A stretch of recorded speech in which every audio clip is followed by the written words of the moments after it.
Good morning, everybody, and a very good morning to you all who have joined us this morning to this webinar on how VR is transforming healthcare, health and social care. This is one of many sessions being delivered as part of Digital Leaders Week, of which we are very proud to be part of and thrilled to be able to showcase to you all across the UK and further afield our work in digital inclusion and tech for good in Wales. Bore da, fe enw fi yw Mark Davies. Dwi'n un o'r rheolwyr rhanbarthol o raglen cymunedau digidol Cymru, iechyd a lles. My name is Mark Davies. I'm one of the regional program managers for Digital Communities Wales, Health and Wellbeing.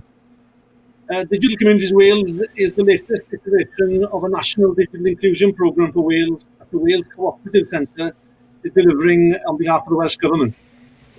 Since 2005, the Wales Cooperative Centre has led in this area of work to support more adults in Wales with the skills and confidence to use technology. The current programme also features a focus on digital health. Many of us have been involved since 2005, and even though technology and infrastructure has changed significantly over that time, I'm proud to say that our hands-on approach to inspiring the use of digital and improving people's lives remains the same. I'm sure this will come across today in the speaker's presentation. Some of the content today will be presented in the language of heaven, Welsh. Therefore, we need to run through a few quick tests and checks with you.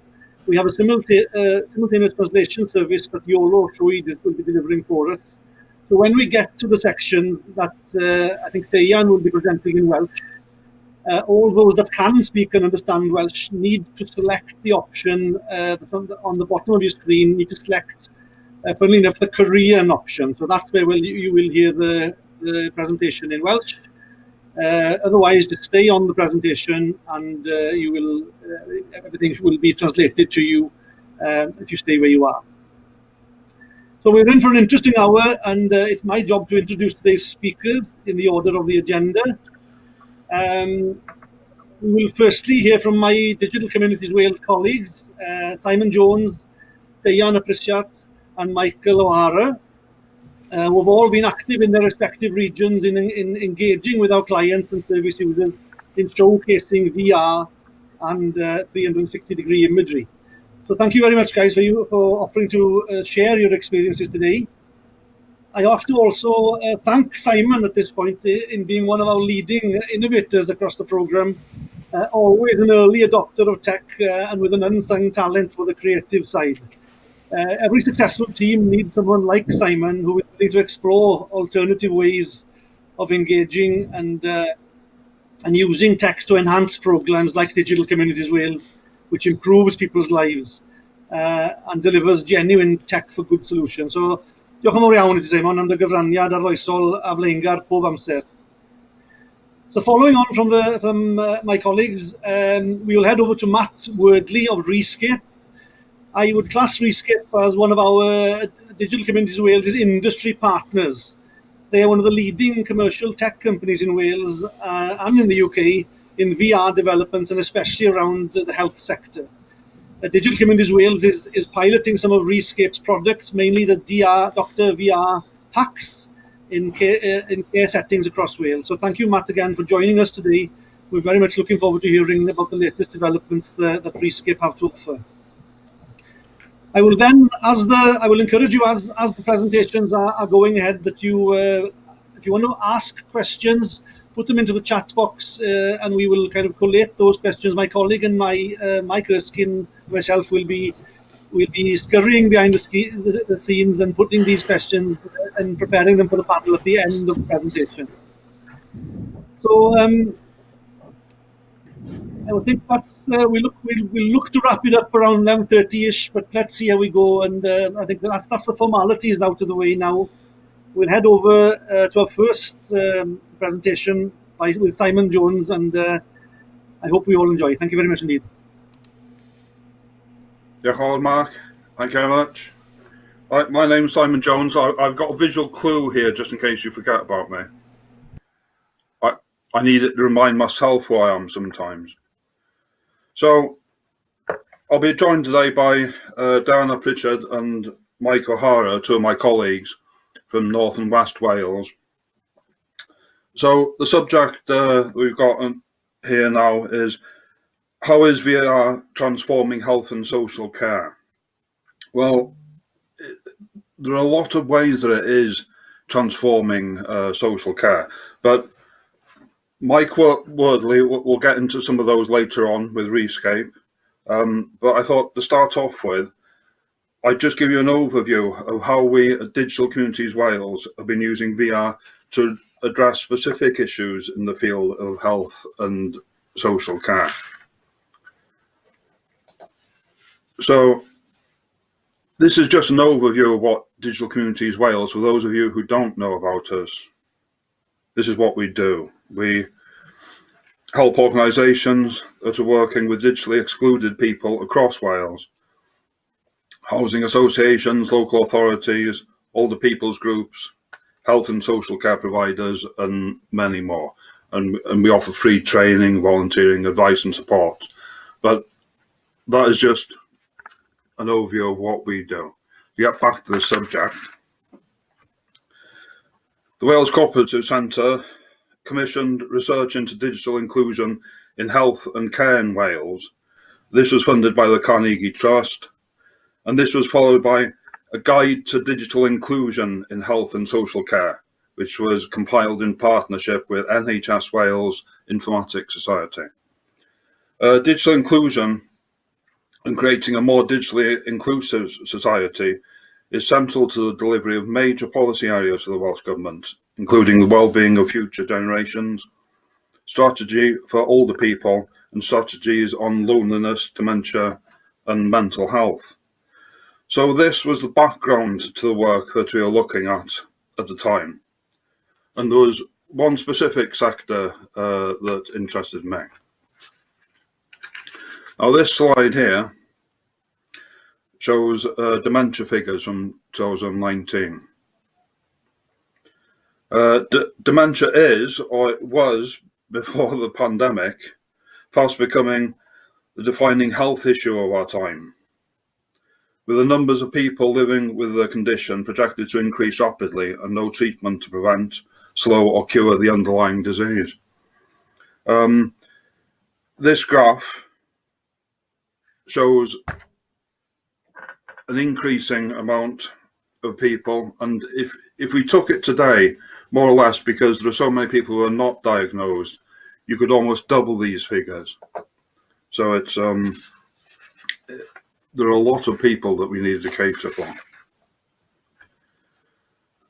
So why use VR for dementia and wellbeing? Well, there's a convergence of challenges here and opportunities that made it possible for us at Digital Communities Wales to address some of the problems thrown up by dementia and the wider care home sector.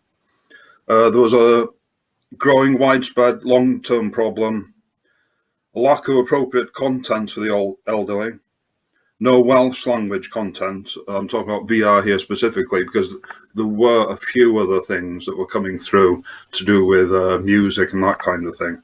But there was basically no Welsh language content. There was no local content for reminiscence therapy. There were more calls for support for dementia patients. There were technological advances in headsets and cameras.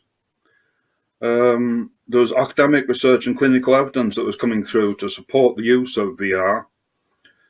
We had the in-house skills to produce content, and the costs were coming down. So I was also aware of a particular issue. This was highlighted in the Dementia Together magazine. You can see that on the left here. Dementia can affect how well a bilingual person can communicate in their second language.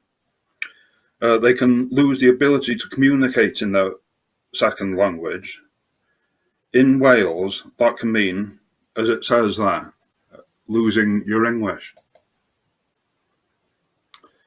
So here's just a bit of a background to show that in Wales, there are a lot of speakers, Welsh speakers. And language loss is one of the most debilitating aspects of dementia. Word finding difficulty is often amongst the first abnormalities in dementia, followed by decreased verbal fluency, naming and comprehension. The ability to maintain fluency in more than one language decreases with advancing age.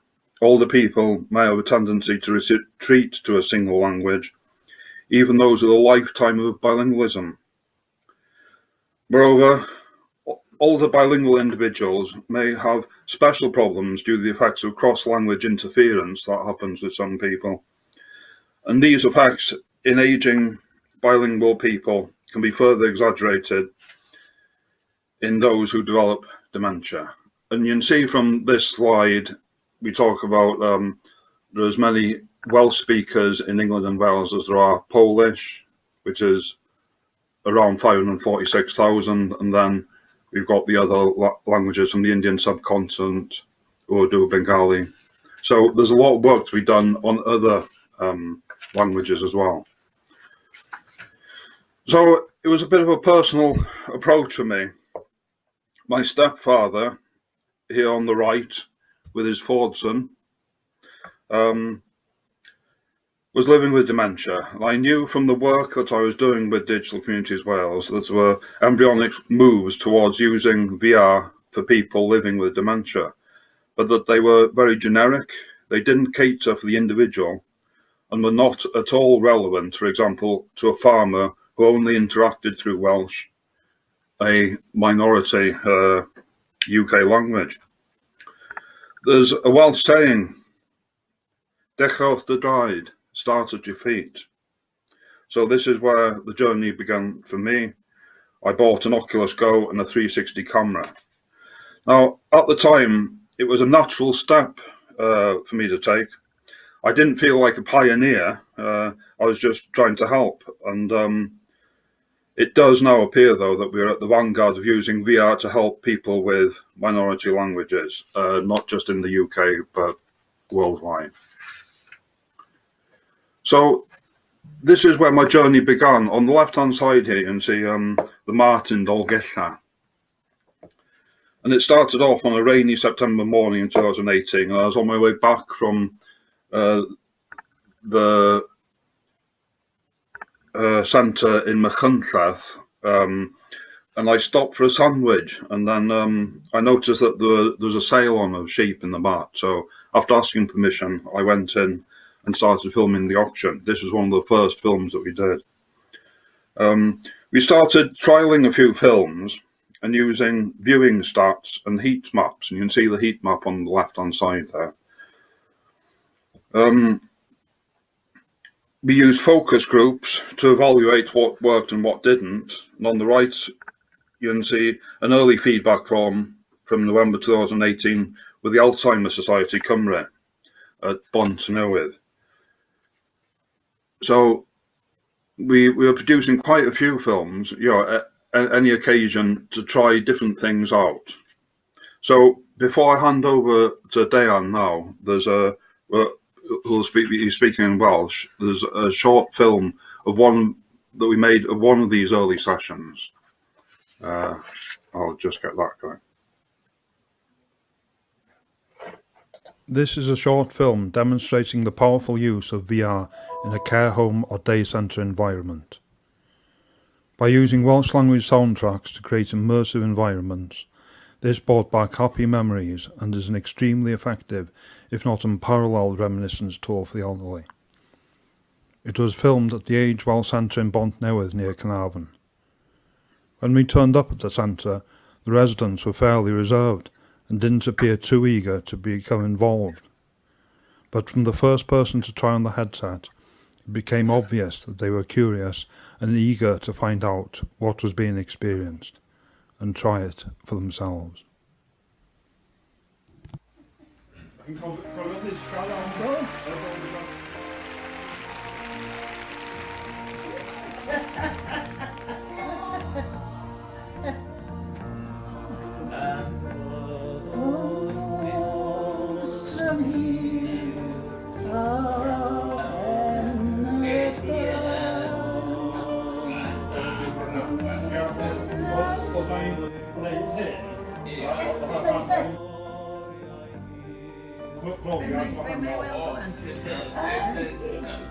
Gewch chi weld wan, gewch chi weld.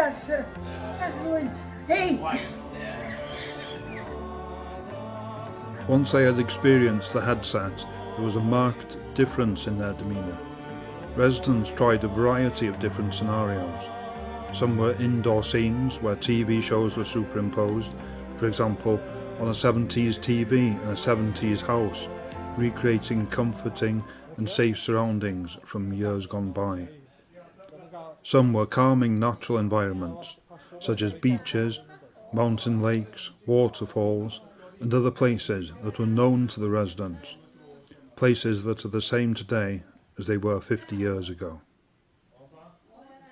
Werth ydi o'i mi cael gweld y llefydd yna fedra i'n cerdded. Yeah.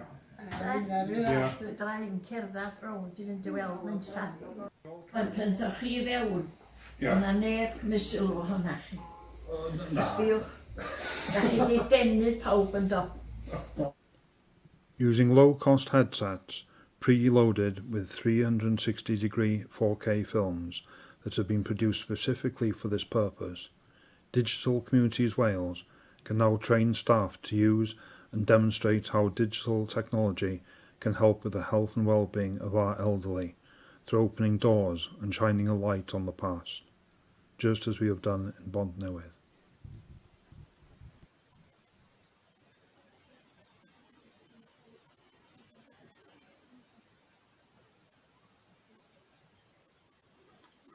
So, Dayan? Be da ni wedi ganfod ydy fod pobl yn gyfarwydd gyda gwylio ffilmiau a fideo yn hytrach na delweddau CGI cyfriadurol.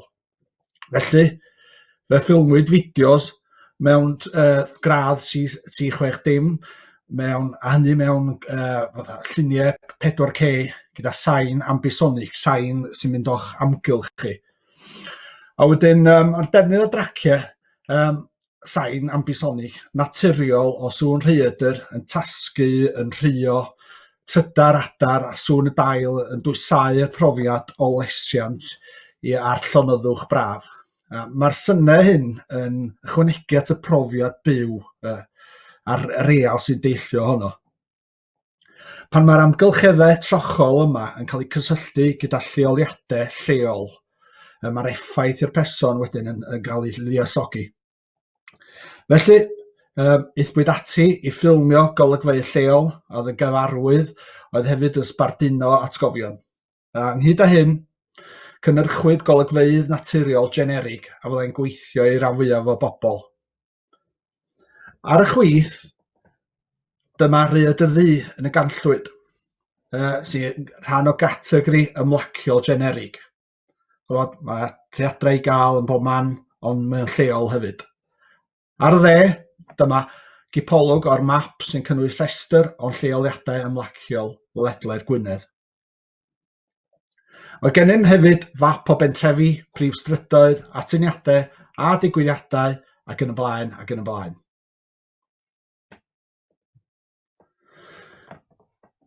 Digwyddiadau sy'n ysgogi atgofion, yn cyfleu popeth, yn cyfleu bob dim, yn llawn pobl a synnau sy'n sbarduno. Gallith hyn fod yn rhywbeth sy'n gysylltiedig ar gwaith fel y mart, hel gwair yn yr hen ffordd draddodiadol, hel defaid, hyd yn oed yr hel merlod gwyllt y carneddau. Neu fel yr Eisteddfod Genedlaethol, partïon stryd, ffeiriau, marchnadoedd mewn trefi carnifalau. Mae golygfeydd fel yma yn tynnu sylw ac yn cynyddu ymwybyddiaeth ac yn sbarduno pobl i feddwl. Trwy gyfuno fideo o raglen boblogaidd ar y teledu mewn tŷ o'r 1880, mae hynny'n dod â'r peth yn fyw i'r gwyliwr. Pan ydych chi'n cyflwyno deuawd boblogaidd fel rai yn yr onni, mae'r holl beth yn brofiad arbennig. Yr canu ffefryn i filoedd pan fo'r nos yn hir, o laen tanllwyth o dan, mewn amgylchedd gyfarwydd glyd, iawn fel parlwr, mae hynny'n taro'r tant emosiynol. Wedyn trwy greu'r ysgogiad clywedol a gweledol i bobl sy'n teimlo'n hapus mewn amgylchedd gyfarwydd braf. Dyma QR code. Os ydych chi'n gyfarwydd â QR code, mae bosib i ddarllen ar eich ffôn. Lle mae cyfle i chi brofi un o'r ffilmiau ar eich ffôn os ydych chi isio. Rhowch o, dangoswch y ffôn ar y QR a wedyn neith o fynd â chi i'r link.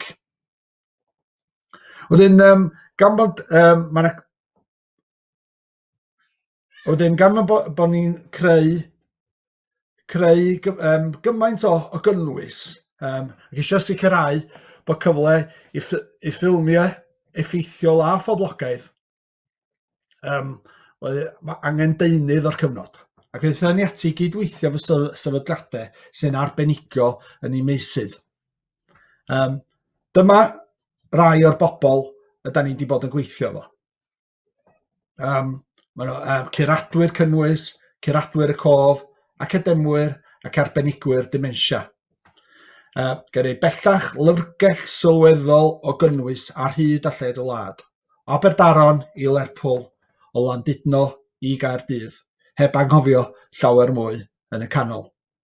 Gen i Castell y Bere, amgueddfa Werin Safagan yng Nghaerdydd, canu hen Ladenhade yn Stadiwm Cardiff City, canu emynau mewn capel ym Mhwllheli, ar y maes yng Nghanarfon, Pont Gysylltau, Caer, Ffos Anoddyn ger Betws y Coed. Mae'r rhestr y ddiben draw. Yn wir, dyma ddechrau'r daith. Ac mwyn gwneud yr adnoddau hyn yn agored i bobl Cymru, mae'r holl adnoddau yn dod o dan y Creative Commons. Mae sawl un ar gael ar wefan atgofion.co.uk, ar YouTube, ar archif y cof, casgliad y werin, ymhlith llefydd eraill. Rydyn ni yn cadw llygaid ar beth sy'n gweithio, pa adnoddau mae pobl yn ei ddefnyddio, be maen nhw wylio gan ddefnyddio ystadegau, mapiau gres, grwpiau ffocws, ac adborth ac yn y blaen ac yn y blaen. Mwyn darparu gyson yr adnoddau orau i gynnig be da ni'n gallu gynnig. A herwydd mae'r effaith rydyn ni'n gallu gael yn anfesuradwy. A dyma i chi ffilm arall.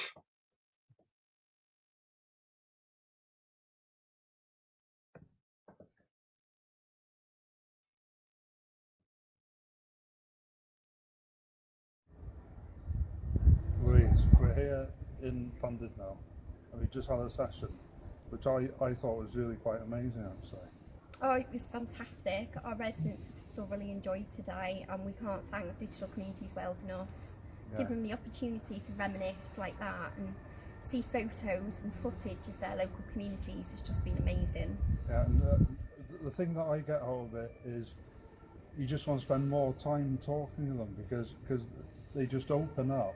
Yeah. And whether it's stories about the RAF or when they came down on their holidays, and you know, it just flows out. It's like opening a tap, isn't it? Yeah, it really is. The fact that we got lots of requests asking if we had footage of certain communities where they were on holiday or where they went to school or where they used to live. It's wonderful in terms of opening up conversations and really nostalgic for them. It's just wonderful to see. Yeah, so some of the films that we are showing, the BFI films from the National Library of Wales, those are really good, going back over the decades, and then mixing that with the VR headsets of places like Llandudno here. There's instantly, oh yes, I know where I am, and totally immersed in where they were. It was just amazing to see.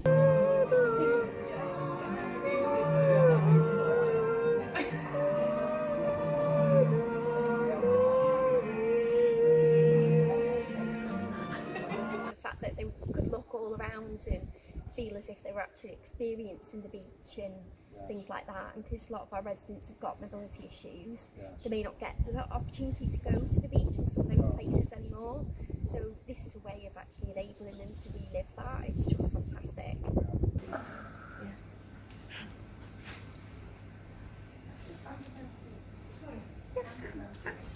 Do you think it's like it? It's fantastic. It's amazing, isn't it? It's fantastic.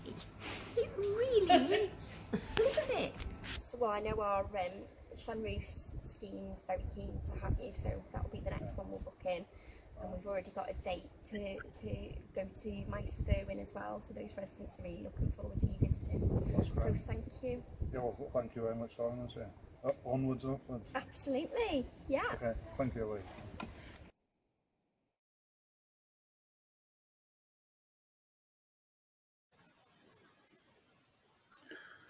All right, thank you very much for that, Diane. The reactions to this tailored content, it's almost universal.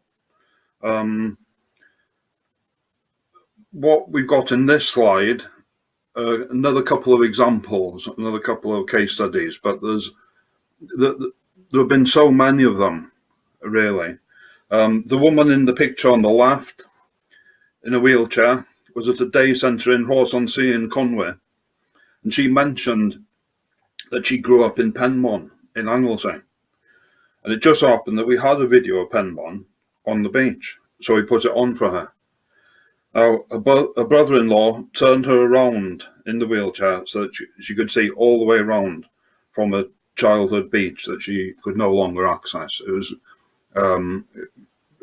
really a powerful moment, but it's the sort of reaction that we do get all the time. The QR code on the right is, I think it's a link to the Penmon video that she was seeing at the time. Now, the gentleman sitting down in the picture in the middle, he was at a dementia ward at Ysbyty Cefni in Llangefni, and when we visited, he was walking around, almost jogging, just non-stop from one end of the room and corridor to the other in a continuous circuit. And he had carers who were taking turns walking around with him. And this is something that he just did continuously. So we got him to wear the headset, and it broke his routine. He sat down and started tapping his feet and humming in response to the scene on the VR headset. We had a band playing on the VR headset, and this gentleman, he used to be a musician, and for a while he was not bothered about walking around. He was just content to sit there and listen to the music in a comfortable setting. This behaviour was so different to what the carers usually experience with him that they filmed this and sent it to his relatives. And that was another powerful moment. But like I was saying, we've got so many of these. So VR, it doesn't have to be expensive. There are basically three different types of VR headsets: tethered, standalone, and smartphone headsets, going from a cardboard, a Google Cardboard that you can put your mobile phone in. Technology is changing all the time. There are new headsets, faster processors are coming out. There's a Pico 2 4K now, which looks really good. But they're changing all the time. So the bit of kit that we were using is an Oculus Go. That's there on the picture on the right hand side. It's a standalone headset that could be preloaded with up to 64 gigabit of videos. That was around 50 of our looped videos, and that is on a sub £200 headset. On the right, you can also see some of our PPE, as it were, wipe down plastic inserts, and you get rubber straps, disposable paper hygienic covers, and so on. We only needed a headset with 3 degrees of freedom. That's 3 DOV. Basically, what that means is the end users were sitting down or stationary, and virtually all our films were shot on a stationary tripod. So this got rid of the movement sickness that can happen with some videos, like going on roller coasters when the person themselves are not moving. but the video is.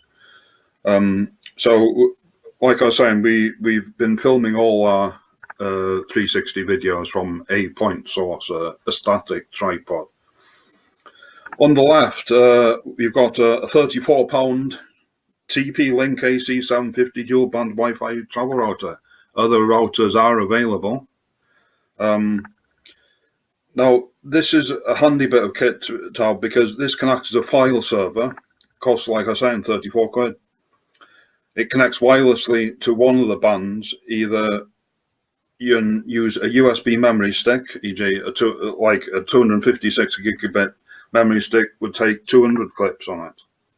Or you would put an external hard disk. So I got there, a 2 terabyte hard disk would take virtually our entire library. But the good thing about this is that the other band, it's a dual band router, all the Ethernet port can be connected to your wireless network. And then this allows you to access the internet with 360-degree content from all around the world. This is great for use in a hospice, for example, to help people as near as tick things off their bucket list. There have been examples of people going to the Wailing Wall in Jerusalem where they couldn't have from their beds, or diving with sharks. And then another thing about this standalone headset, but like I was saying, there are many of them out there, is that you can put apps on them, different apps. So this is one of the apps, Happy Place. This is by a Swedish pharma company, used for pain distraction. That is one that we put on the headsets. Here's another one, Forest of Serenity, narrated by Sir David Attenborough.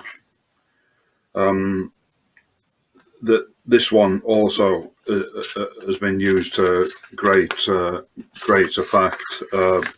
This was developed by St Giles Hospice. And then I think the best thing now, I'll hand over to Mike O'Hara, another colleague of mine, who will be talking about a few other case studies that he was involved with down in South Wales. Mike? Thanks, Simon. Thanks for that. As Simon and Dayan have both mentioned, VR is an extremely powerful tool. And what I really think is really important and really good about the VR headset is that they can provide a really personalized experience. And it's person-centered, so it's about getting to know the individual and their hobbies and their interests, and trying to provide an experience that is really relevant to them. So just before I show this clip, just a couple of other examples. A few months ago, well, no, longer than that actually, I went to somewhere in Pembrokeshire, and there was a young lady there who had terrible anxiety. She wouldn't make any eye contact with anyone, very reluctant to communicate, and you could see that she was really, really tense. Her fingers were sort of clenched like this. And we found out that she was a massive fan of Wimbledon. So we managed to get onto the VR headset. And the beauty about the VR headsets as well is that if you can access the internet, things like YouTube, there are so many 360-degree videos already out there that people have made, as well as making your own. So we managed to find a Wimbledon experience, a flyover of the Wimbledon courts, and at the end, you're actually in Andy Murray's body, so to say, serving a ball. So we managed to get this lady to put the headset on, and you could literally see her anxiety melt away as the experience was playing. And when she finished with the experience, she took the headset off, and her whole body language had changed completely. She was making eye contact. She was totally relaxed. Her fists weren't clenched anymore, and she was communicating. And the people there could not believe the difference it made with one experience of VR.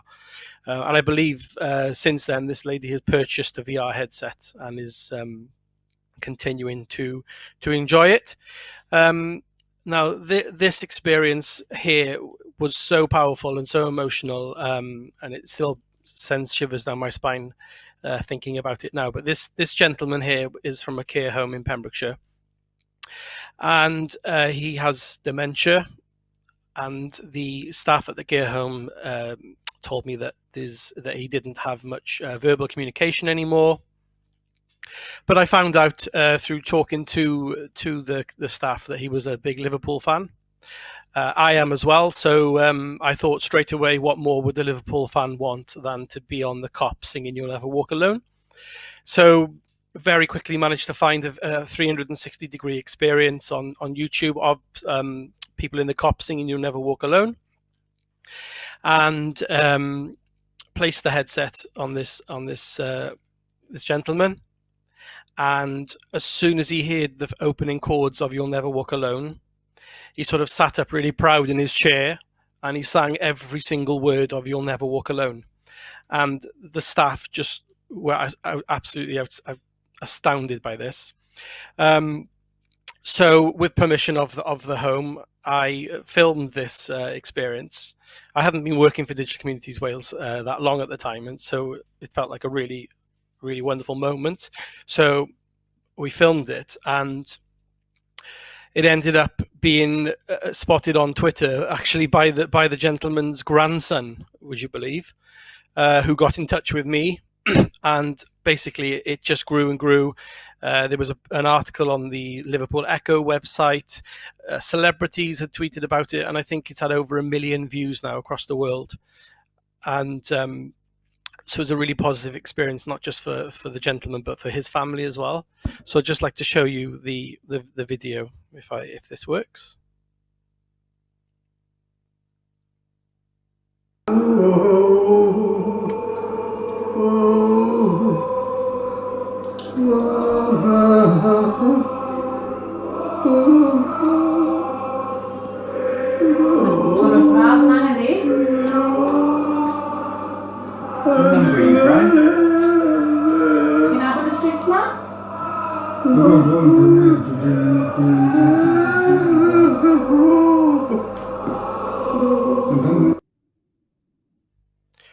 So it was a very, very powerful experience, and it just goes to show the benefits of VR and the fact that it can provide such a personalized, personalized approach and reminiscence tool. We've also been working with Rescape, who you're going to hear from later, and we've identified 2 locations in Pembrokeshire where we've been providing them with the Rescape's Dr. VR kit, and the Dr. VR kit has had lots of research into it, and so the experiences that it provides on the headset are very much, like I said, have been researched, and they provide certain stimulation and certain experiences that you can record the person's anxiety before and after, and in some cases pain levels before and after.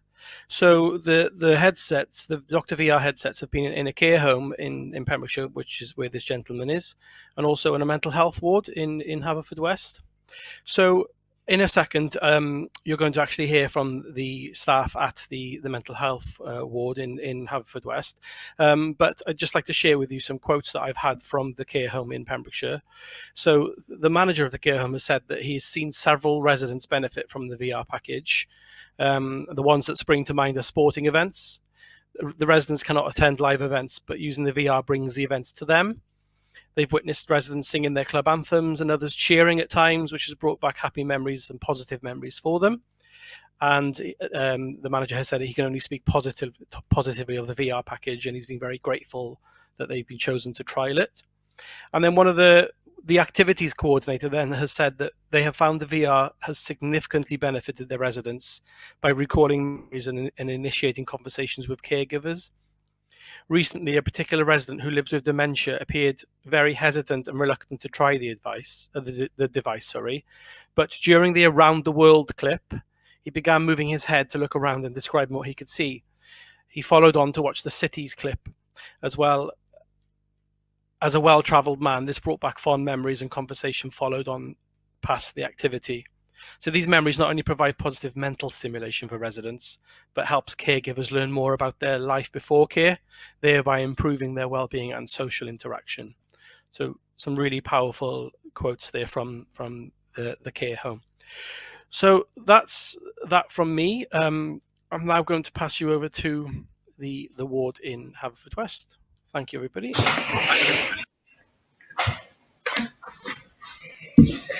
Hello. So, have I got clip up?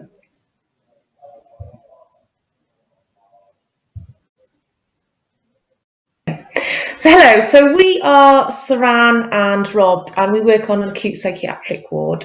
I'm currently in OT and Rob is healthcare. So we were privileged to be able to trial this VSET on our ward, and it has been a huge asset to us. It has been absolutely fantastic. At first, there was a lot of controversy when we got found out that we was having it. People were intrigued, they were excited. We had a huge mixture of feelings from both patients and staff, from excitement, intrigue, curiosity, a lot of uncertainty, and then a lot of people were excited by it. So after a short time of using the VR, I mean, within like 24 hours, all these intrigues and excitements were answered and fulfilled in such a positive way. The feedback we were getting from day one was absolutely amazing. The training session we had was so easy to follow. I mean, I'm not very good with technical stuff, but even I managed to grasp it straight away. And it was just so much fun. 2 secs. Yeah. So then, obviously, we had a few stepping stones to get over. Our screen is frozen. I don't know if you can see it, guys. Can you see us? Yeah. Sorry, our screen's froze.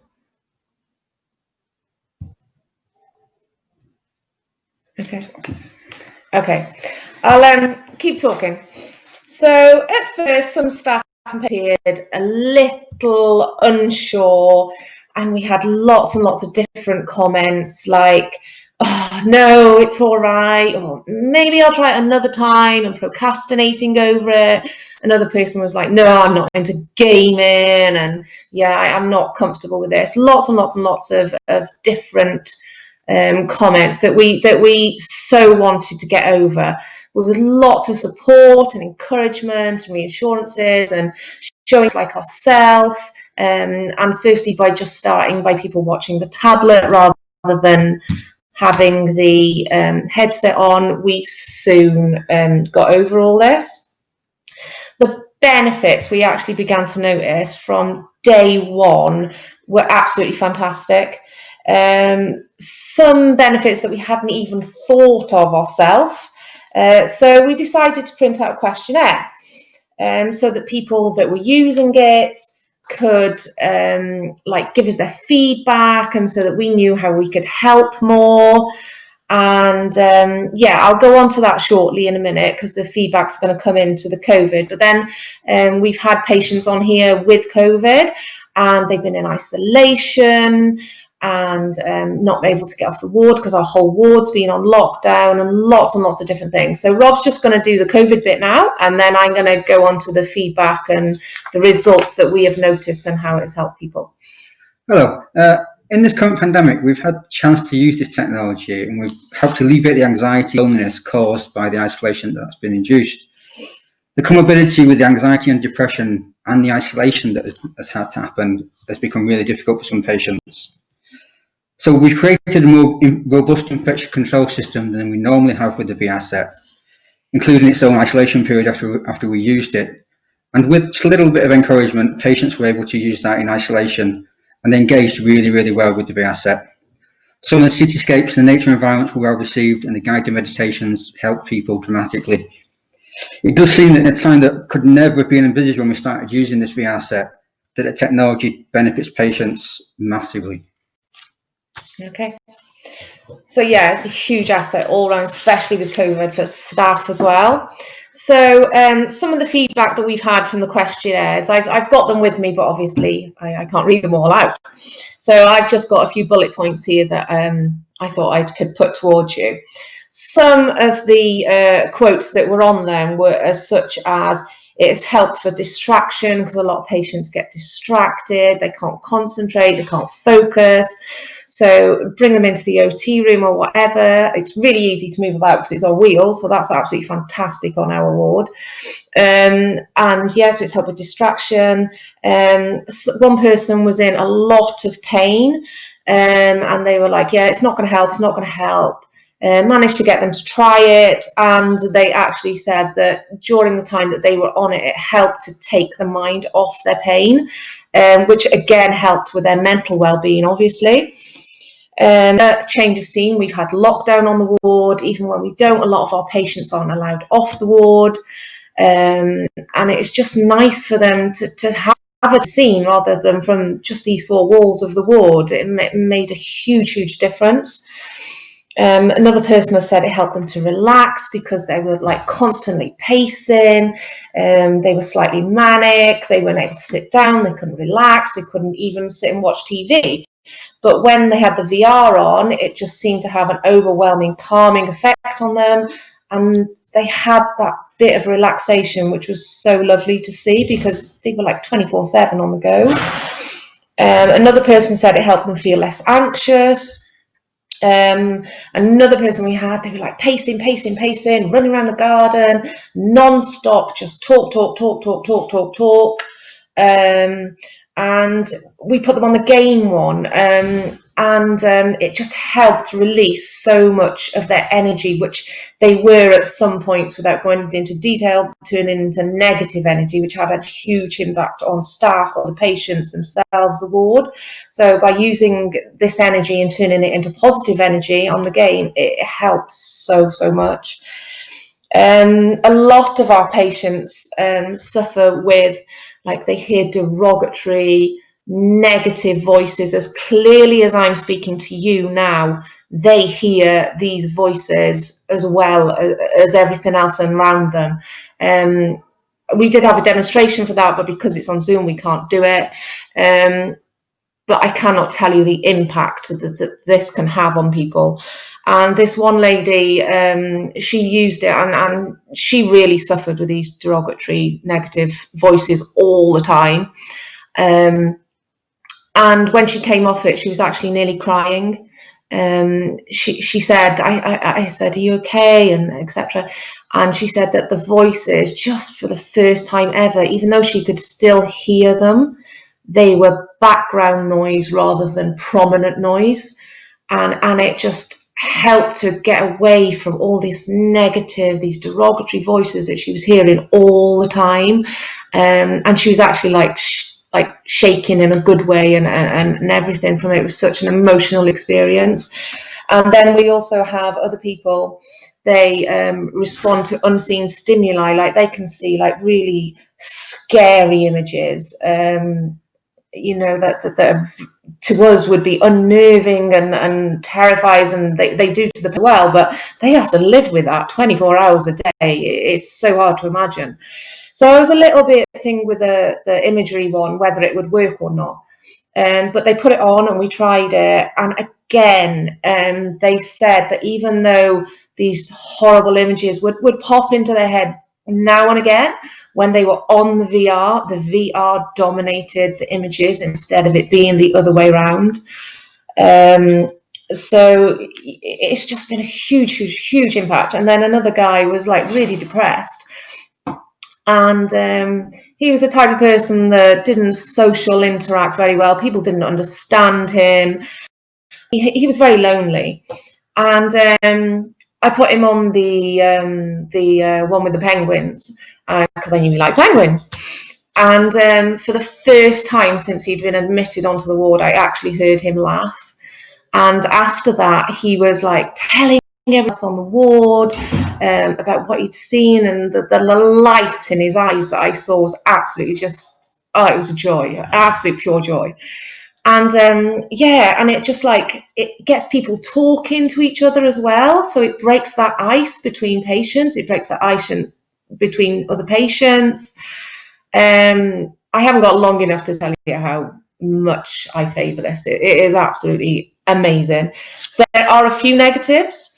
One person said that they felt dizzy, but they were actually quite moving their head a lot like this instead of just slowly. So I went on it with them, gave them a demonstration on how to move their head more slowly, and I actually put them on a swivel chair so that they could move a lot easier their whole body rather than just move their head. And they said that this helped greatly with the dizziness. Other people felt uncomfortable with the goggles on, whether it was because of paranoia or just uncomfortable or head injury or whatever. So in that case, what we did is we just used the tablet instead of the goggles. And even though they're not getting the full effect, it still helped. It still definitely helped. And yeah, that was good. Some people said it was too long. That is mainly because we have a lot of people here with a very short concentration span.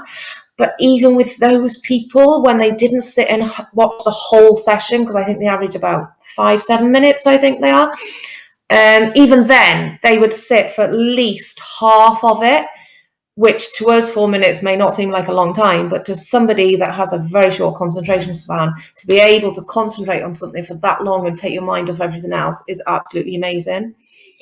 So as you can see, the positives far outweigh the negatives by a milestone. So briefly from our observations, as you can tell, we're very enthusiastic. We absolutely love it. We've seen a huge impact to it. Even with staff, we've given it staff because obviously, you know, it's a very stressful, very busy ward for the majority of the time. And COVID has definitely enhanced this with lots of different reasons, as you can imagine. And even staff have been asking if they can have a go on it, and we've been encouraging staff to use it when at all possible. And staff have said, yeah, it's just nice to have that respite, you know, that 5 minutes time out to take them away from all the things that are going on the ward. So it's helping staff as well. So yeah, there have been some negatives, but you know, like medication might be one of them, with the side effects of medication that some of the patients are on. But again, we worked out a way to time it so that they either have the medication before they go on it or maybe after they go over it. Whatever obstacle we've had, they've been very minimal, and we have been able to override them so far. But yeah, I think, well, we all think that every mental health ward should have one of these. They have been such an asset. Yeah, definitely.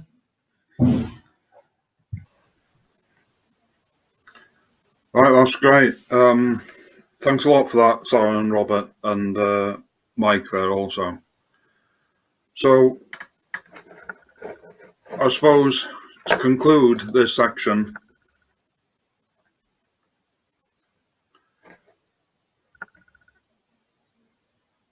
what have we learnt from this?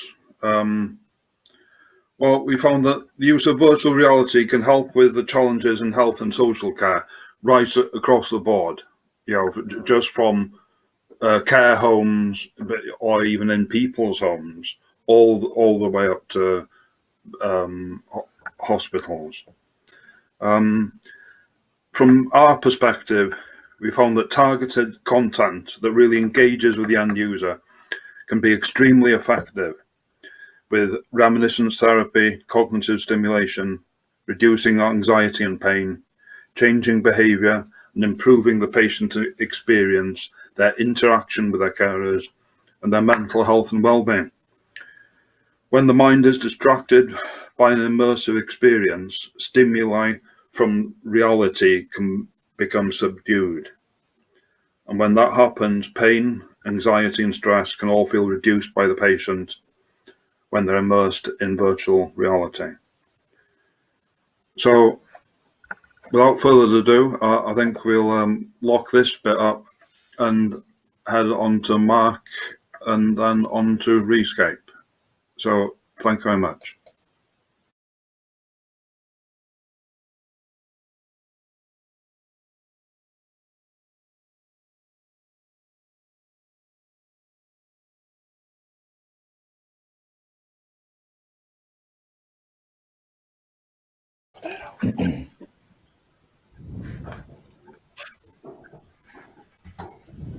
Hello. Good, Mark. I didn't actually hear you, so I assume you've just introduced. I don't know whether I was the only one who didn't hear you, but I assume, am I introduced now live? Hang on, sorry, there we are. I was on mute. Apologies, Matt. Right, you said lots of nice things about me, but I just didn't get to hear them. But anyway, so. Yeah, I think the previous presentations said a lot about Rescape, which you'd be very, very proud of, I think. But just a little bit of a summary before we move on to Matt on Rescape. You know, fantastic presentations this morning, so emotive. And so, you know, I'm so proud to be involved in this program and have colleagues that are so committed to this cause of supporting others and finding solutions that make a great difference to people's lives. So thank you, everybody. Thank you very much. And great again to hear from St. Caradog and the staff there and their attitude towards overcoming problems. You know, the work we do with this kind of group of people, we'll encounter problems on a daily basis. But the attitude is kind of how can we work around these barriers, these problems, or these hurdles, and obviously with some of that feedback you've had there from direct from the kind of from the work that they're doing on the coalface is unbelievable, especially for such a widespread issue that mental health is at the moment across the UK and Wales. So brilliant. I really enjoyed that. And I'm sure I'm going to be handing over to a very happy Matt Wordley after that last input. So Matt, can you maybe pick up the reins and tell us where Rescape is going next? We've heard a little bit about Dr. VR and the success of that trial in Pembrokeshire especially. Over to you to give us a bit of an update as to what Rescape is involved with at the moment. Thank you very much. Okay. Brilliant. Well, thank you for that, everyone. I must admit, obviously, we are a commercial company, but we are driven by tech for good. And, everything that we do, where we make human impact, where we hear the difference that our products and what we're doing is what drives us. And it is the thing that when we get those feedback, those human stories back into the team, they are the things that make us go, this is absolutely fantastic. We're incredibly excited in what we're doing. And it's brilliant. It's amazing to hear all the different places it's being used and that impact that it's making.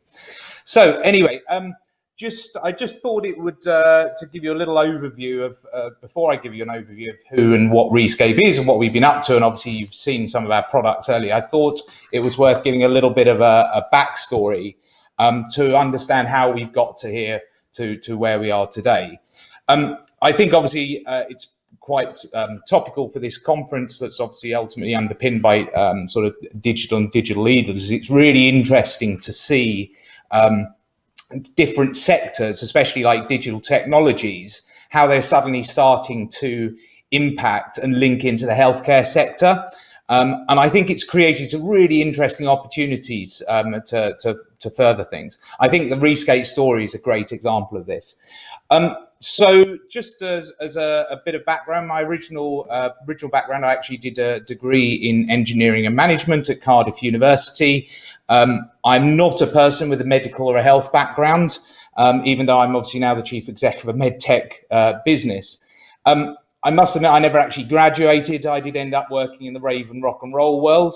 And I did actually at one stage make a phone call home to my parents to say, I've given up my degree and I've now got a career in raves and rock and roll, which, as you can imagine, they were very impressed with at the time. They have just about forgiven me now. So anyway, to give you a bit of background, after raves and rock and roll, I went into very high-end corporate event management, and I did all sorts of bizarre projects all the way around the world, from extreme to doing stuff for Gaddafi in Libya while he was alive to doing stuff for the Queen. So anyway, after a few years of hard work and some fun, I settled back in Cardiff in 2003 and started a event management company. It's called Orchard, and we've grown it into a multifaceted creative and communications agency based in Cardiff, and it has a full-time team of over 60, and it's doing all these different things you can see on the slide. As Orchard, we started to run various projects using the team's skill sets to create solutions in the healthcare sector. Of note, we worked with the Cardiff and Vale University Health Board, where we created the Breast Axilla Post-Operative Support app, otherwise known as the BAPS app. This app was to help and encourage self-management, decrease anxiety, and help post-operative exercise, especially in preparation for radiotherapy. More recently, actually, we worked with the Nuremberg University Health Board, working alongside the South East Wales Academic Health Science Partnerships to develop 10 virtual reality experiences that encourage young people to consider a career in the NHS. Actually, they won a MediWales award as well, so it was a great project. So to give you an idea where this came from, in 2017, we'd been learning and developing solutions a lot. And actually, we'd sort of started a bit earlier in 2015, learning about immersive technologies and virtual reality and where it could help our clients. And especially if they were trying to communicate messages. The technology had taken some massive leaps and bounds and was becoming a lot more accessible. I still think we're at a Commodore 64 ZX Spectrum BBC micro stage of the technology, but what is coming and what is here today is amazing. So Orchard, as a business, invested really heavily into the state-of-the-art VR cameras and the skills and the time to learn how VR might be used. We were using it for all those normal things like on exhibition stands and for training and for similar purposes like that. So this came about in April 2017. I actually attended a TEDx talk in Cardiff where a gentleman called Mark Tobert was talking. Now, Mark's the head of palliative care at Velindre Cancer Hospital, and he was doing an amazing talk about the challenges and opportunities in communicating with patients who are on a difficult journey in palliative care. It was a great talk. I didn't actually know Mark. I grabbed him afterwards. And we were actually as Orchard at that TEDx talk demonstrating VR. I think we were showing a load of filming we've done in London Zoo the week before. So I think from recollection, actually, I grabbed Mark and I sat him amongst some meerkats and some penguins, which was obviously a fairly bizarre way for him to finish his day. But obviously, I was inspired by his talk, and basically we offered to do some pro bono work for him and his clinical team to see how we could use VR to help him and his team with some of the challenges they were facing, and obviously, ultimately, hopefully, impact some patients. So one of the problems that was originally highlighted was the stress and anxiety that they very often saw in their patients when they were told they had to come in for an MRI scan. And if you've ever been in for an MRI scan, although it's not it can be anxiety causing if you haven't been through one before, even though it's not a particularly unpleasant experience. They had situations where people wouldn't even show up for the MRI scan because of the anxiety that was caused of it. And obviously that's not good for them, and it's not good for a missed MRI slot. So what we did was we in effect created a VR journey that the clinical staff could share with the patients prior to needing an MRI scan, and also with their families as well. And it enabled them to go through the MRI scan to help take away the anxiety of the procedure. It literally started with you turning up in the car park. It took them to the reception desk. It took them to the orderly, taken through to the suite, all the way down to lying down in the unit. We then lent Velindre some VR headsets and let them get on with it. And the feedback was extremely positive. You know, it said it in effect allowed the patients to experience what an MRI scan was like in a couple of minutes in VR. And we all know that when you've tried something once, it's a lot less scary the second time. Now, you know, I think VR is really interesting. We've obviously seen some amazing use cases today. It obviously drives high levels of empathy. It drives high uptake of information. And in fact, actually, it's been shown that things that are learnt in VR are retained longer because you are learning through experience. And then also very interesting, while we were assessing the feedback from this project, one of the things that was observed, and we've obviously heard a lot about it, was that the patients appeared to relax when you put them into PR, and you could see their shoulders drop and you could see their breathing regulate, and overall they appeared calmer. So we thought that was really interesting. And actually, when you look into it, there's studies going back into the late 90s showing that VR can not only reduce anxiety, but also significantly reduce pain. And so with our sort of agency entrepreneurial hat on, we were like, well, this is nuts. If this is a proven thing and VR equipment is now accessible, why are we not seeing VR being used within healthcare for this? And actually, when you look into it, there are challenges around infection control, poor Wi-Fi in hospitals, how the equipment works, the deployment of VR, because you can't see what the person's seeing in the headset, sort of complicated, and also understanding how it fitted into the healthcare system. So we as a team looked at all these problems and issues, and we agreed that with some work and investment, we could overcome them and create a VR platform that was fit for purpose to be used within the healthcare system, and hence Rescape was born. So what are we actually doing at Rescape today? Well, this quote in effect says it. We are pioneering the use of immersive technology to solve challenges in healthcare and life sciences, such as reducing anxiety and improving the patient experience. And how have we done that? By developing a platform named Dr. VR, which is an expandable, customizable platform for delivering VR therapies, information and training. And we have successfully sold this into the NHS care homes and hospices, and actually selling into the NHS as an early medtech startup business is something that's virtually unheard of. So we're very proud, and I think that speaks volumes for the product and the instant patient impact that people can see when they purchased our product. So what is the Dr. VR platform? So the hardware side of it is in effect this. We've taken a VR tablet, we've connected through a 4G wireless router to a tablet, which a facilitator can then control somebody's VR experience.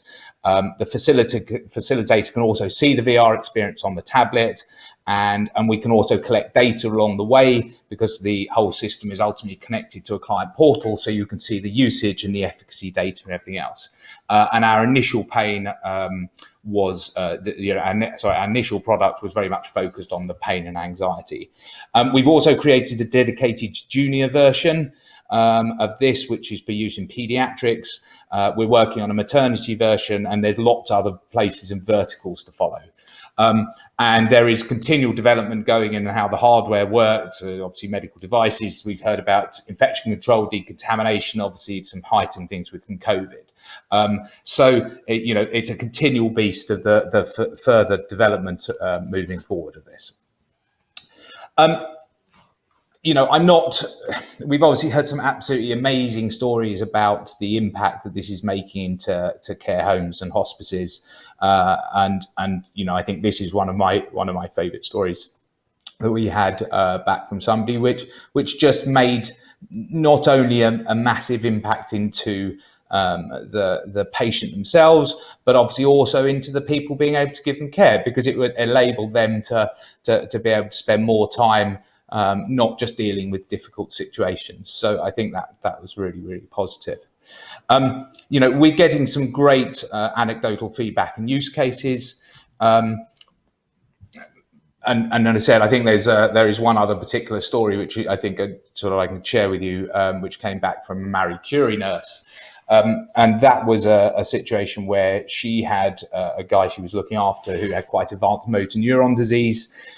He was basically in bed, and it transpired he was a really keen sports diver, and he had a sports diving experience on the VR, and the guy was there with his wife, and it was really interesting. He put the VR headset on him. He was initially very, very, very, very quiet, but he talked through the VR experience. When he finished the VR experience, there were tears running down his face, and he put his hand over his heart like that, and he just said it connected him back to such a positive thing in his life. He was then able, he had an amazing conversation with the Marie Curie nurse about that, although he was in a very dark place in his life, he'd just connected back to something incredibly positive. So, you know, the use cases that we are seeing in the hospice and the care home and palliative care are just phenomenal. But anyway, I'm going to talk, you know, we've obviously heard a lot about the use in care homes and hospices, and hopefully I've given you a really good feeling for that opportunity. I wanted to touch upon a few other things that we're doing with the Dr. VR platform and where it's making an impact. And I want to talk a little bit about our use in secondary care in hospitals. I like this slide a lot, and I actually stole it from our CTO, Kev Moss, from a presentation he did recently. And I think this is a really important statement, and for anyone working in VR to always go back to and check themselves against. It really is, as I said, it's about creating environments to inhabit, not content to watch. And as I said, it's just worth going back and checking that. It is a fundamentally different feeling to be within an environment rather than watching something. The next use case I want to share with you is a great example of this before I get on to the secondary care, and this is something else we're doing at the moment. So we have an ongoing retainer working with Serco, where we are training prison custodial officers in empathy to help them de-escalate situations to avoid physical interventions. I think, you know, we're all very aware, and we've seen situations obviously in the press where you end up with somebody ending up being physically restrained and put on the floor. Potentially, obviously, that can have disastrous consequences for not only them, but obviously the people around them as well. And obviously, any ability to train people in experiences to be able to not to do that is obviously fantastic. We're now working with Serco on a worldwide basis for the use of our platform to deliver this and other training requirements. We're also working on similar projects within the NHS, including some operational ones like identifying sepsis, which is very exciting as well. You know, VR is an amazing tool to train people both emotionally and operationally. And I think we're a really interesting point in the adoption curve as we see this use case. Rescape's focus in training is within blue light services and highly stressful environments, including sort of the care system. Anyway, a little bit more onto the use of VR specifically for the pain side of things. So I mentioned earlier about 20 years of research showing that VR can reduce some pain. And this was actually one of the studies, but some of the early best work done by a gentleman called Hunter Hoffman. And I think this study investigates how the neural sort of correlates with virtual reality analgesia. And virtual reality significantly reduced pain ratings. And using fMRI, pain-related brain activity was measured for participants during conditions of no virtual reality and also using virtual reality in a proper random controlled trial. And as predicted, you could absolutely see that virtual reality significantly reduced pain-related brain activity. And I think obviously for anything that's going to be adopted within healthcare at scale, you know, the evidence and the showing how it works is obviously absolutely key. In simple terms, I think the brain almost becomes overloaded with information where it has to dump other information to deal with the situation. And very often that information is the perception of pain in an environment. So we see opportunities across healthcare where pain can be reduced. Obviously, for any adoption at scale in the NHS, it does require us to go through much more formal process and trials. And I'm going to share a little bit of that with you. So we were approached by Dr. Kerry Lynch, mid-2019, who's a consultant in anaesthetics and intensive care medicine and a critical care research lead at Clontarf Morgannwg University Health Board, and wanted to run a feasibility study in intensive care on the opportunities for VR. And that gave us a great platform to demonstrate the efficacy of Dr. VR. Now, The team also in this, and there's the team also in this used the product and staff within the ICU departments to see if it would also reduce the staff anxiety levels.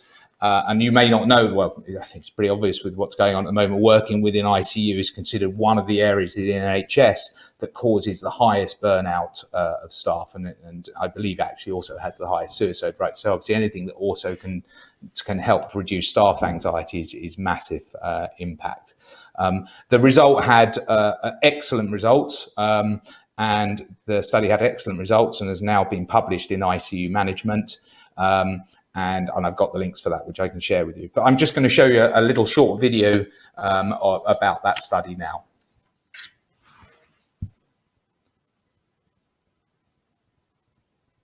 Well, the results were incredible, actually. I thought it might be useful for some people, but I didn't expect the findings that we got, which is universally positive. So over the 3 groups we tried it with, patients, staff members and relatives of critically ill patients, everybody, 100% of people found it useful. Pain scores improved, especially in patients with higher pain scores, more than 6 out of 10. My name's Chris Wilcoxson. I'm 47 years old, and I've got 2 children.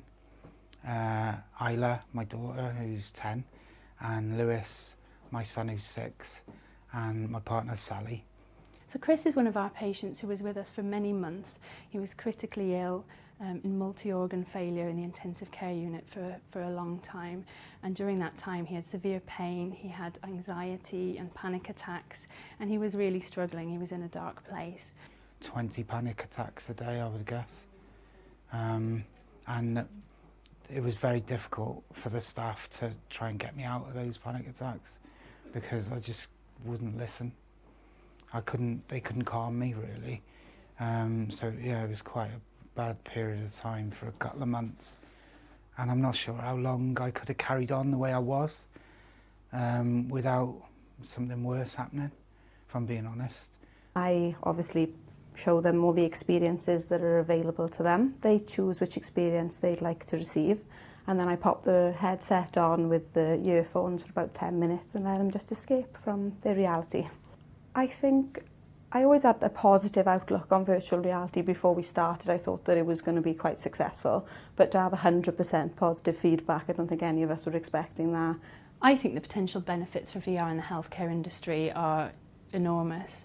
I'm just looking at one specific field, and even in the field of anaesthetics and intensive care, we could use it for pain reduction, anxiety, stress relief, rehabilitation, and using it for staff and relatives. So hopefully that video gave you a good overview of the study and the impact that it made into patients. As I said, that study also was interesting because it looked at reduction in anxiety in staff as well. As mentioned earlier, obviously anxiety in staff, anxiety, stress and depression within NHS staff is a massive issue. And to give you a figure, there were over 430,000 days lost in the NHS due to anxiety, stress and depression in the staff in January alone. So that's in 1 month, and that was obviously pre-COVID as well. So it is an enormous problem. So from our perspective, obviously when COVID came along, it was like, well, what can we do to help? Where could our knowledge and product make a difference? We also obviously knew that this issue is staff anxiety was only going to be exacerbated. And we'd obviously recently seen very successful figures coming out of the study that we'd done with Dr. Kerry Lynch and Gemma Jones and CumTAF. So we wanted to explore whether the successes we'd seen within the ICU trial could be deployed directly to individual frontline NHS staff members. So we quickly worked with the psychology team at CumTAF Morgannwg University Health Board, who were responsible for the staff wellbeing through the pandemic, and the Centre for Trials Research at Cardiff University. And we ran a service evaluation of the Dr. VR platform to see if it would help staff's mental health and wellbeing. We completed the evaluation in over 10 weeks with some very, very positive results, with a conclusion that a virtual reality intervention aimed at limiting burnout and supporting mental health and well-being of frontline staff is well justified. You can go and see on futurevision.health the study if you want to go and actually read that. I'm going to go run a quick video with from Dr. Michelle Smalley, who's the clinical psychologist, who talks very quickly about this study.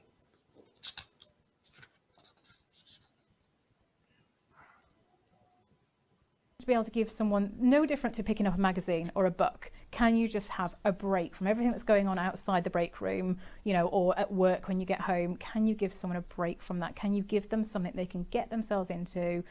And even if it's for 10 minutes, they're away from that stress. That was the aim of many of the kind of like the distractions, the scenes that you could go through.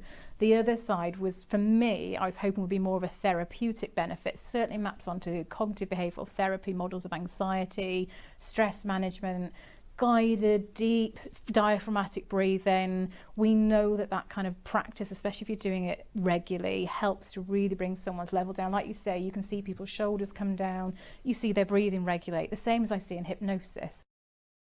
Way, I think between 88 and 94% of the staff who used it were reporting it had positive benefits on relaxation. It gave them a distraction from work. They would recommend it for other colleagues. And a bit of an anecdotal on the free text questions, people were saying it helped them get off to sleep. And that for us wasn't something we were actually expecting. In some respects, we should have done, because if you're anxious, sleep gets impacted upon. We know people get insomnia, either they can't get off to sleep or they're waking early in the morning. So the fact that people were actually, without us prompting them, they were saying this is helping with sleep, for me, that is somewhere I'd like to focus kind of, you know, our next step. Where does this go? What are we looking at?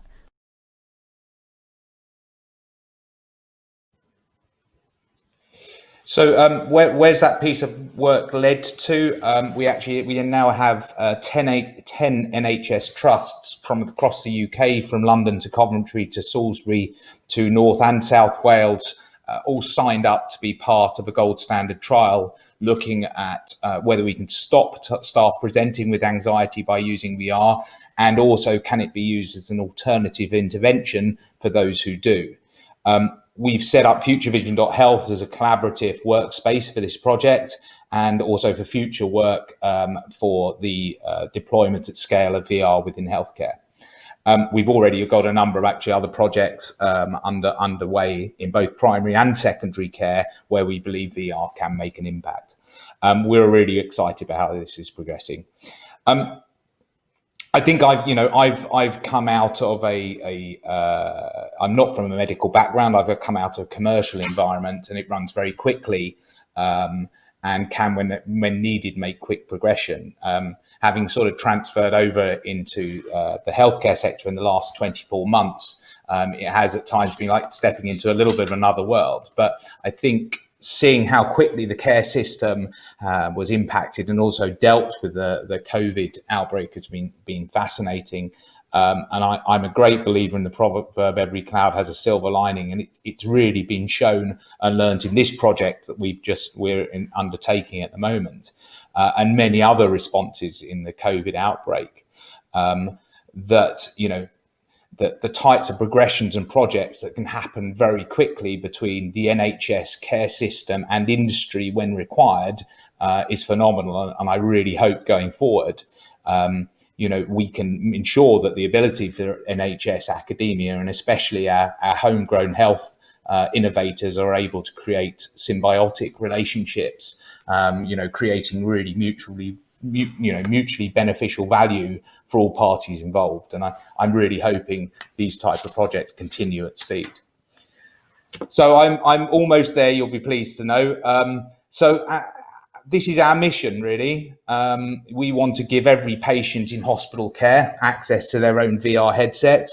And we want to give every patient who's receiving care in the community the opportunity to utilize therapeutic VR. And ultimately, we want to make VR empathy, emotional experience training normal business practice. So I hope that's given you a good overview of us and what we've been up to. And there's lots going on in our world on many different levels. But yeah, very happy to be part of answer any questions. Thank you very much, Matt. Right, I know we're kind of chasing the clock a little bit here with our 11:30-ish finish, but so kind of without kind of much of a further ado, I'll go to my colleague Mike Erskine, who's been kind of monitoring the questions. Mike, can we just choose maybe one question that stands out and the panelists? Yeah, that's great, Mark. Borazar, good morning, everyone. Yeah, I've been keeping a monitor on the questions that have been coming in, and some great questions. Everyone has really enjoyed the presentation, so thank you to you all for your contributions. I think what we'll do, I'll pick out one of the questions and we'll give it 60 seconds to each person in terms of hoping to answer that, and then any other questions that have come in, if everyone's happy, I will share the Digital Communities Wales email address. And Matt, if you're okay for us to share your email address on the Zoom chat, if anyone's got any direct questions to you, they can get in touch. Is that okay, Matt? Absolutely fine. Yeah. Fantastic. So yeah, the question that we've got, I think, which is would be interesting, comes from Maggie, and she said, what were the main challenges or barriers they found during these projects? Anybody want to start? So, yeah, Simon, what was the main challenges or barriers that you encountered from the start? Yeah, well, just because it was so new, really. So like, it was all to do with gaming. As Matt has just said here, and was said in the hospital earlier on. It's like until somebody experiences it and sees the effect that it really can have on people.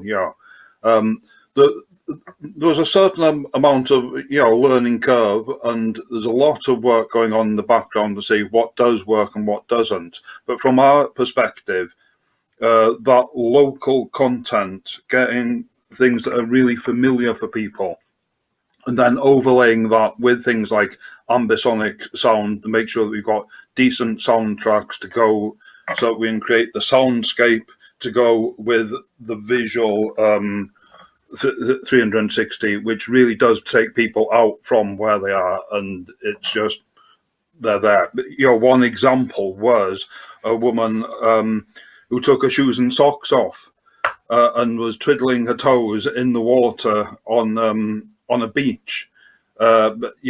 She was in a care home. She hadn't been out for ages in an extra medical intervention centre, but she was there on the beach twiddling her toes in the water. Yeah. Brilliant. Mike O'Hara, have you got any examples of barriers or challenges you experienced? You're on mute, Mike.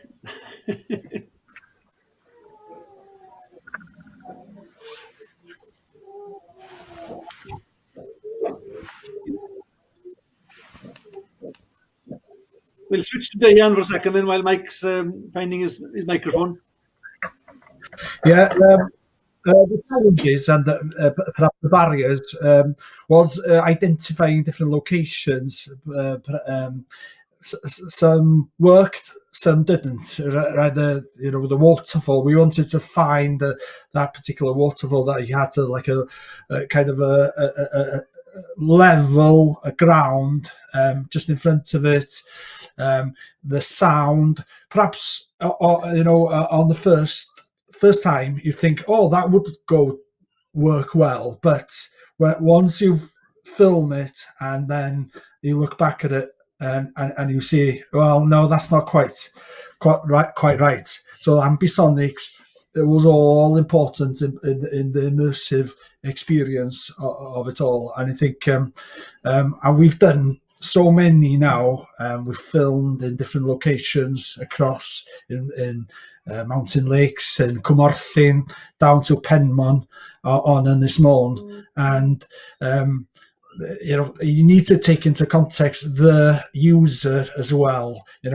Is it too scary, perhaps too close to the water, and there's lots of things you need to consider, and it's a learning curve, and we've learned a great deal over the last year or so, 2 years now. So yes, I think that those were the main things. Thank you, Dan. And Matt, from your perspective, are you still encountering, I know you said every cloud has a silver lining kind of attitude, but are you still encountering challenges out there, or just the kind of number of devices and getting them out there is the key thing? I think, yeah, we're obviously very early on in the adoption curve of this technology at the moment. I think obviously, anything within healthcare has to be evidence-based. It has to go through due process. And, it is a big step away for an awful lot of people to say, well, we've forever been prescribing drugs for anxiety and for pain, and all of a sudden there's an digital alternative that's non-intrusive with very low side effects. And it's a big step to ultimately move away from some of the traditional interventions that we've had, which VR can be a good alternative to. So it's a question, I think, of trying to keep up the pace while still going through with the rigour to ensure that it's done safely, correctly within healthcare, and that we follow the due process. Lovely. Okay, then, guys. Well, we've just about kind of gone over time by a little. Mike O'Hara's got his problem with his mic, but he did reply to the question by saying that in his experience, it was the fear of the unknown, time and cost. So once people got over that type of barrier, it was a win-win. So that was Mike's feedback. So I think that kind of brings us to a conclusion, guys. And from my perspective, a really kind of brilliant kind of webinar, content-wise, and especially the feedback and the difference it's making to people's lives. It's obviously it's something we need to kind of pursue and keep expanding across Wales, especially. Anybody in the audience that would like any more information, please get in touch with us through Digital Communities Wales or the Wales Cooperative Centre or the Digital Leaders Week website. We're more than happy to share experiences, content, or anything we've got that's available.